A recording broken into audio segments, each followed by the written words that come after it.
আসসালামু আলাইকুম and hello everyone. সবাই কেমন আছেন? আশা করছি সবাই ভালো আছেন। আজকে আমি আপনাদের সাথে শেয়ার করব হাঁস ভুনার রেসিপি। এভাবে একবার হাঁস ভুনা করে খেলে আপনারা এর স্বাদ কোনোদিনও ভুলতে পারবেন না। প্রথমে আমি এখানে নিয়েছি এক মোট পরিমাণ রসুন। এখানে আমি ছোট রসুন ব্যবহার করেছি। আপনারা যদি বড় রসুন ব্যবহার করেন তাহলে এখানে 3টা রসুন নিয়ে নিলেই হবে। নিয়েছি কয়েক টুকরো শুকনো হলুদ, 20টার মতো শুকনা মরিচ, কিছু গোলমরিচ, আর নিয়েছি 2 টেবিল চামচ জিরা। আপনারা গোলমরিচ এবং মরিচটা ঝালের পরিমাণ বুঝে এখানে কম বেশি করতে পারেন। এখানে আমি সব মশলাগুলোকে শিলপাটায় আলাদা আলাদা করে বেটে নিয়েছি এবং 5টা পেঁয়াজ কুচি করে নিয়েছি। আর এখানে 2টো পাতি হাঁসকে বেছে পরিষ্কার করে ধুয়ে নিয়েছি। এখন আগে থেকে বেটে রাখা সব মশলাগুলো এই হাঁসের মধ্যে দিয়ে সাথে দিয়ে দিব আরও 3 টেবিল চামচ পরিমাণ আদা বাটা। তারপর হাঁসটাকে আমি খুব সুন্দরভাবে মেখে একটা সাইডে রেখে দিব।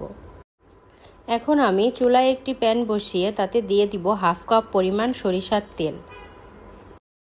আর এখানে আমি নিয়েছি 2টো তেজপাতা, 7টা এলাচ, 4 টুকরো দারচিনি এবং কিছু লবঙ্গ। তেল গরম হয়ে গেলে ফোড়ন হিসাবে তেলের মধ্যে আমি এই গোটা গরম মশলাগুলো দিয়ে দিব। তারপর একটু নেড়ে চেড়ে আমি এতে দিয়ে দিব আগে থেকে কেটে রাখা পেঁয়াজ দিয়ে ভালো করে কিছুক্ষণ নেড়ে তারপর আমি এতে দিয়ে দিব স্বাদমতো কিছুটা লবণ দেওয়ার পরে পেঁয়াজটাকে আমি লাল করে ভেজে নিব। যখন পেঁয়াজটা হালকা লাল হয়ে আসবে তখন আমি এতে আগে থেকে মাখানো হাঁসটা দিয়ে ভালো করে নেড়ে মিশিয়ে নিব। মেশানো হয়ে গেলে এখানে আমি দিয়ে দিব 2 কাপ পরিমাণ পানি। এখানে আমি 2 কাপ পানি দিয়েছি কারণ হাঁসের মাংস সেদ্ধ হতে সময়টা একটু বেশি লাগে। তারপর ভালো করে নাড়াচাড়া দিয়ে একটি ঢাকনা দিয়ে ঢেকে লো হিটে আমি হাঁসটাকে কষিয়ে নিব সেদ্ধ হওয়া পর্যন্ত।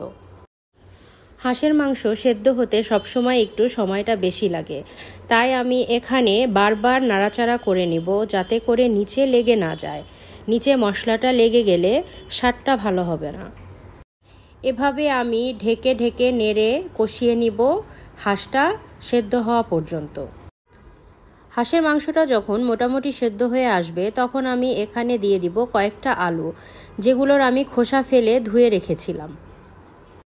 আলু দিয়ে ভালো করে নাড়াচাড়া করে ঢাকনা দিয়ে ঢেকে আবারও আমি কিছুক্ষণ কষিয়ে নিব যাতে করে আলুটা এবং মাংসটা খুব ভালোভাবে সেদ্ধ হয়ে যায়।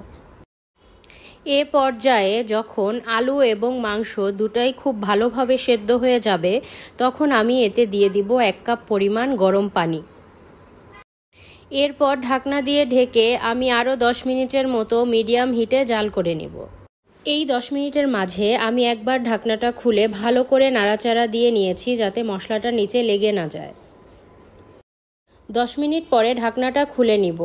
এ পর্যায়ে দেখবেন মাংস থেকে তেলটা আলাদা হয়ে গিয়েছে। এ সময় আমি এখানে দিয়ে দিব 2 চা চামচ পরিমাণ ভাজা জিরার